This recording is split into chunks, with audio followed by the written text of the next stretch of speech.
j'en suis ressortie vraiment super motivée. À la fois, c'était un peu étrange puisque comme c'était mon tout premier album, j'étais pas forcément, j'étais pas préparée à ce que ça représente la sortie d'un album, donc c'était vraiment de la découverte pure et dure. Et puis j'ai découvert tout ce qui était dédicaces, festivals, rencontrer d'autres auteurs, etc. Et pareil, c'était pas quelque chose forcément dont j'étais vraiment consciente avant de publier. Et du coup, en tout cas, l'effet que ça a eu est énorme, c'est que ça m'a encouragée vraiment à faire un deuxième album et à rester à tout prix là-dedans et à continuer à tout prix à faire de la bande dessinée. Je sentais que c'était vraiment quelque chose qui me correspondait en tout point. Et du coup, ouais, ça a un peu eu cet effet-là de me pousser à faire aussi autre chose, à continuer en tout cas.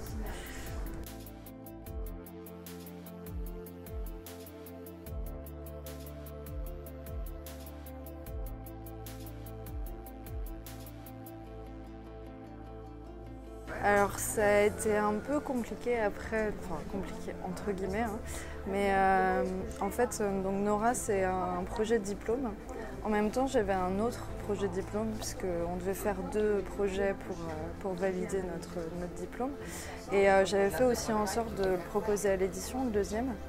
Et en fait il y a eu pas mal d'allers-retours avec différents éditeurs et au final il s'est pas fait. Quand Nora a été terminée, je me suis dit est-ce que je le reprends pour le retravailler, pour essayer de corriger les remarques qu'on m'avait faites, etc. Donc j'ai pris pas mal de temps pour essayer de refondre ce projet-là.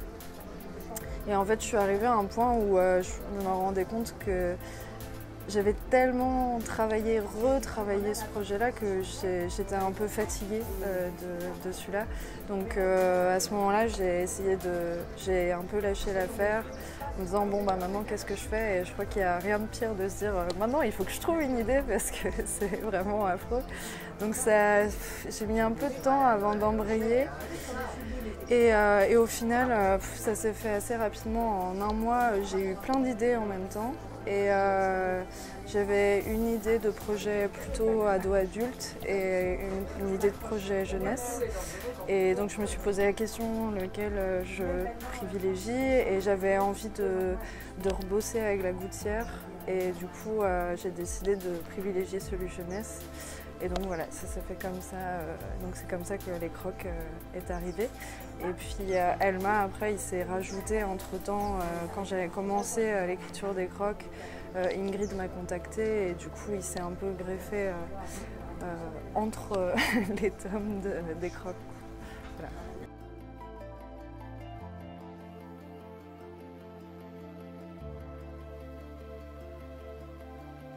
Alors, c'était pas facile.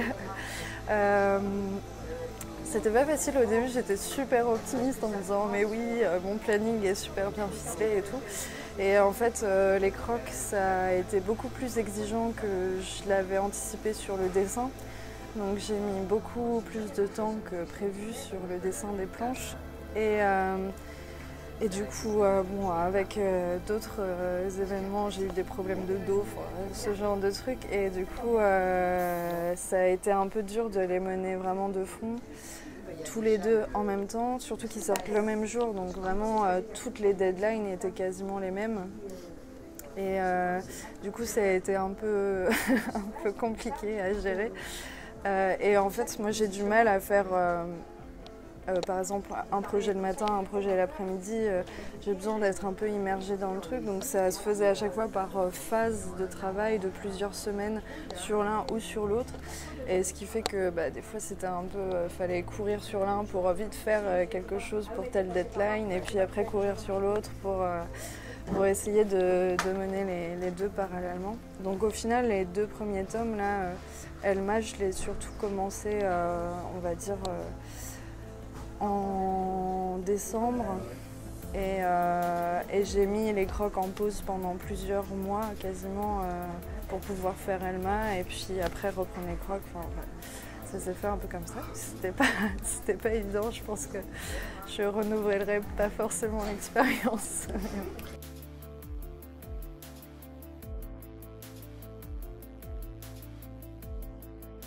J'en ai aucune idée. Je sais pas du tout comment elle a connu mon travail.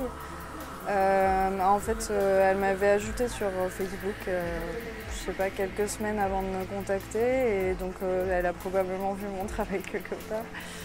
Et du coup, elle m'a contactée par Facebook en fait pour me proposer, me dire que, enfin voilà, elle aimait bien ce que je faisais et si ça me disait de faire un projet avec elle.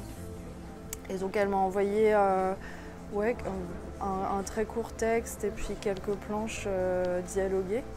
Et puis ouais, ça m'a plu. Enfin, j'ai trouvé que les deux personnages étaient sympas. Et puis en plus, enfin, Les Crocs, c'est un projet où il y a énormément de décors un peu urbains. Enfin, ça se passe la plupart du temps dans un cimetière. Donc niveau dessin, c'est hyper minéral. Et moi, j'adore dessiner la nature et tout ça. Et du coup, le projet Elma, pour le coup, ça se passe uniquement dans la forêt, etc. Et donc, ça me parlait à fond pour avoir les deux justement en parallèle, d'avoir un côté plus nature et puis un côté plus minéral, quoi. Et en plus, ça s'est combiné avec un séjour que j'ai fait au Québec. Et où voilà, c'était hyper raccord par rapport à tout ce que je voyais là-bas.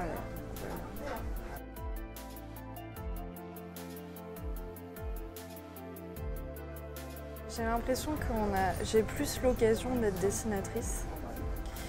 Mais en fait, j'aime autant faire du scénario.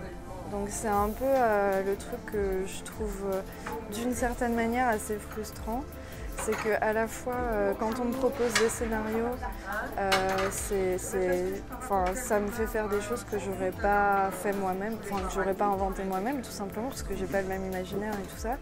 Donc c'est un côté super enrichissant et ça me fait un peu dépasser ce que j'aurais pu faire.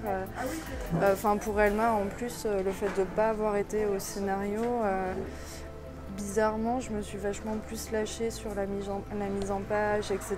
Donc j'ai testé quelques trucs, joué un peu avec les codes de la BD et tout ça. Et donc à la fois, c'est un côté hyper stimulant. Et à la fois, j'ai un côté frustrant du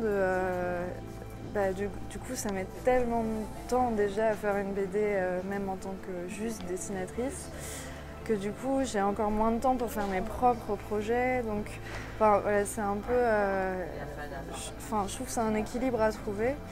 Et je me suis posé la question, même si à un moment donné, j'aimerais pas faire juste des scénarios, les proposer à des dessinateurs pour que certaines idées puissent se concrétiser un peu plus vite et pas forcément attendre que moi je sois dispo pour les faire.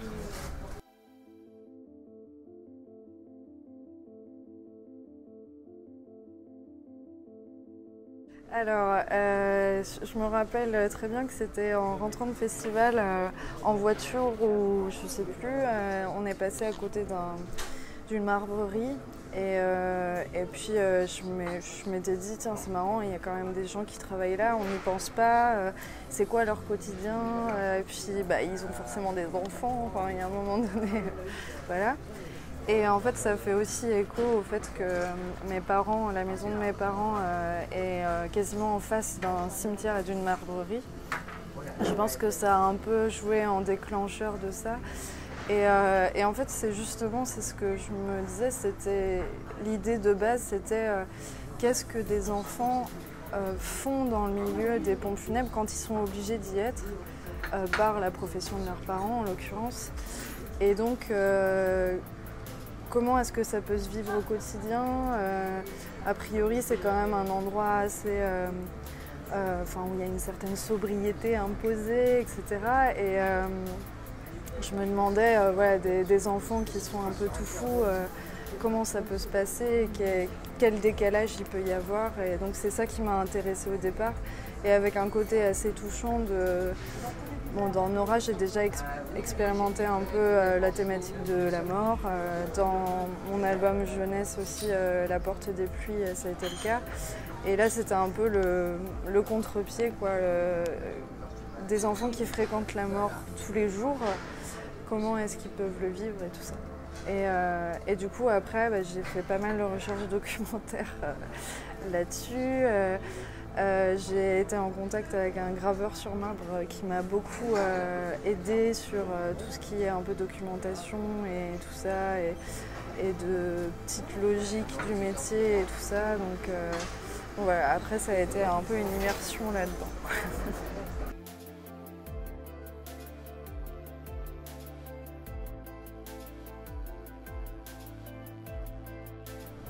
Ouais, c'était complètement... En fait, c'était...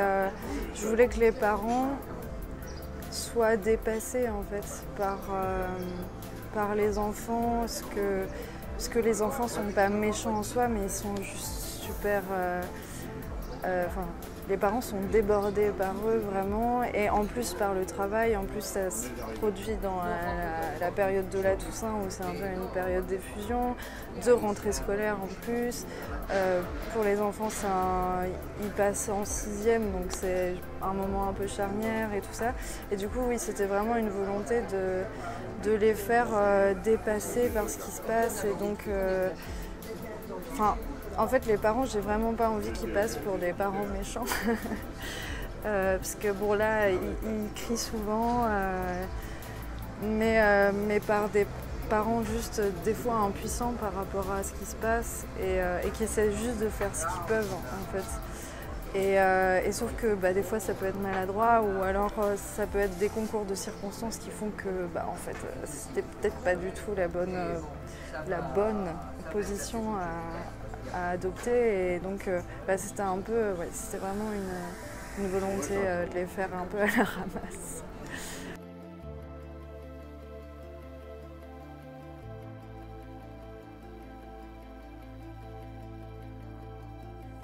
Ouais, j'aimerais bien que, en fait, de manière générale, ces 3 tomes, ils vont chacun avoir un peu une couleur entre guillemets particulière.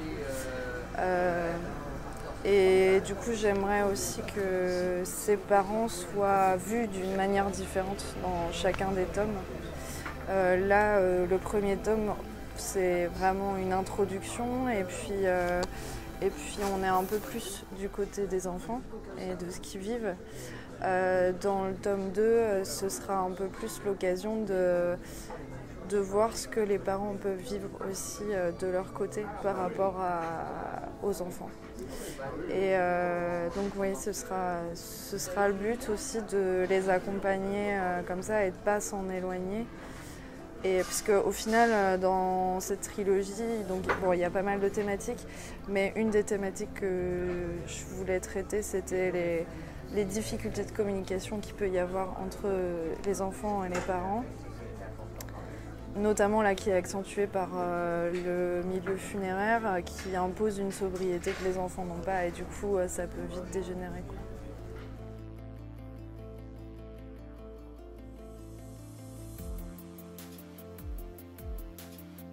Oui, en fait c'est venu...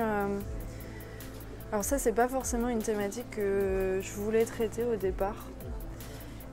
Mais en fait, en écrivant le scénario du tome 1, je me suis rendu compte que en fait, ça permettait d'amener tous les événements. En fait, déjà, c'était une thématique que je trouvais intéressante. Et en fait, quand ça m'a replongée un peu au collège, le fait d'écrire cet album. Et du coup, je me suis dit, le collège, c'est dur. Le collège, c'est vraiment pas tendre. C'est un peu la jungle, quoi. Faut se faire une place. Il y a un côté assez rude de cette période-là. Et du coup, c'était aussi quelque chose que j'avais envie de dépeindre dans la bande dessinée. Et le fait qu'ils se soient un peu les parias de la cour d'école, ça permettait de créer les situations qui font que la situation dégénère assez rapidement quand ils se battent, etc. Et du coup, ça débloquait un peu le scénario, ça se déroulait assez rapidement en fait, les événements. Et en plus, en y réfléchissant, après Nora, j'ai rencontré énormément d'élèves en intervention scolaire. Et je me suis dit que c'était quelque chose que j'aimerais bien discuter avec les élèves si j'ai des interventions à faire, savoir comment eux ils le perçoivent, puisque ce sera forcément le cas. Ils ont forcément été confrontés à ça, que ce soit en victime, en bourreau ou juste en témoin. Et du coup, savoir ce qu'ils en pensent, comment ils se situent par rapport au personnage, est-ce que ça fait écho à tout ça, sans rentrer dans de la psychologie, mais en tout cas, faire discuter un peu, ça c'est quelque chose qui m'intéresse beaucoup.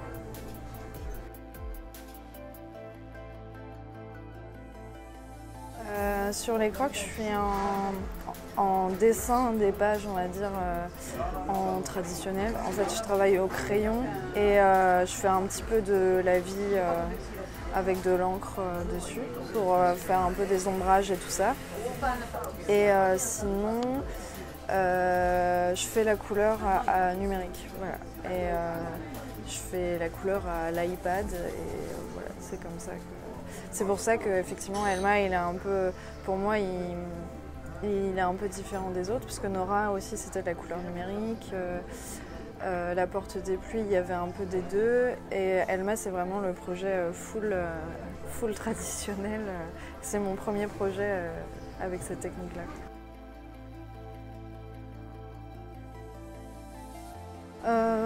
Non, en fait, clairement, pour les crocs, à l'époque, j'envisageais pas du tout de faire de la couleur traditionnelle parce que j'en avais jamais fait et que je me considérais comme assez nulle en couleur. La preuve en est que Dora est en monochrome parce que je savais pas trop gérer ça. Et du coup, je l'ai même pas envisagé. Déjà faire de la couleur, c'était énorme pour moi, donc j'y allais un petit peu petit pas, quoi. Et en fait, entre-temps, entre le moment où j'ai signé les crocs et le moment où j'ai signé Elma, en fait, j'ai fait l'album La Porte des Pluies, où là, l'éditrice m'avait encouragée à faire de la couleur directe, traditionnelle. Et en fait, c'est tout simplement je me suis rendu compte que c'était un confort de travail incroyable. Et que j'adorais ça en fait, d'être uniquement sur papier et je trouve ça hyper agréable en fait de ne pas avoir à faire à un écran en permanence. Et du coup c'est comme ça que je me suis dit pour le projet d'Elma, je vais essayer de faire un truc uniquement en tradi. Et donc c'est comme ça que ça s'est fait. Donc après les crocs je suis restée en numérique. Et puis, j'étais pas très à l'aise en coloration numérique, donc j'ai essayé de trouver d'autres techniques. C'est comme ça que je suis passée sur iPad, bref. Donc ça va, le numérique, c'est quelque chose que maintenant j'aime bien aussi. Mais j'avoue qu'en traditionnel, je trouve que ça n'a rien à voir. Il y a un plaisir de ne serait-ce que voir la planche vraiment évoluer en direct. En plus, Elma, c'était un peu particulier parce que j'avais pas d'ancrage. En fait, je passais du crayonné direct à la couleur puisque l'ancrage était un peu intégré dans la couleur. Donc voilà, je faisais ma page. Il y a un côté vraiment agréable, quoi, le contact physique avec le papier.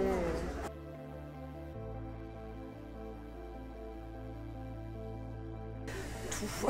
C'est quelle peinture En fait, pareil, comme je n'étais pas très calée dans ces trucs-là, j'ai un peu pris tout ce que j'avais sous la main. Donc moi j'aime beaucoup le crayon couleur, donc il y en a pas mal. J'aime aussi beaucoup les encres, donc encre acrylique ou encre aquarelle. J'en mets beaucoup, que je travaille à la plume ou au pinceau. Après j'ai découvert la gouache et notamment l'acrylique gouache qui est insoluble à l'eau une fois qu'on l'a mis. Et puis après un peu d'acrylique, un peu de tout ce qui me tombe sous la main et qui fonctionne. Et pour les planches, j'ai utilisé un peu de pastel aussi. Voilà. Et la petite, la petite subtilité, c'est que en fait, je travaille sur papier coloré.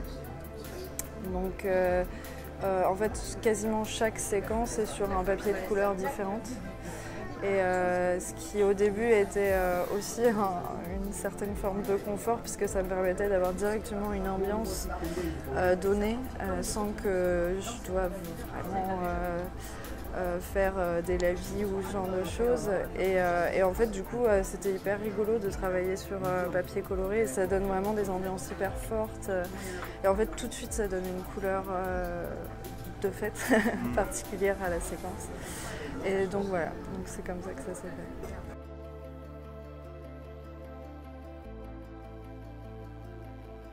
Ouais, à fond, c'était vraiment super. C'est donc Joris Chamblin qui m'a proposé de faire ces planches et c'était, sur le coup, j'étais vraiment, je savais pas ce qui m'arrivait. Enfin, c'était vraiment génial, surtout moi je suis une fan incontestable de Gaston Lagaffe et du coup d'avoir le côté c'est la rédaction de Spirou, c'est trop bien quoi. Et ça c'était vraiment génial. Il y avait vraiment un truc particulier à faire ces planches. Puis en plus je me suis super amusée graphiquement. J'ai aussi encore testé un peu d'autres techniques.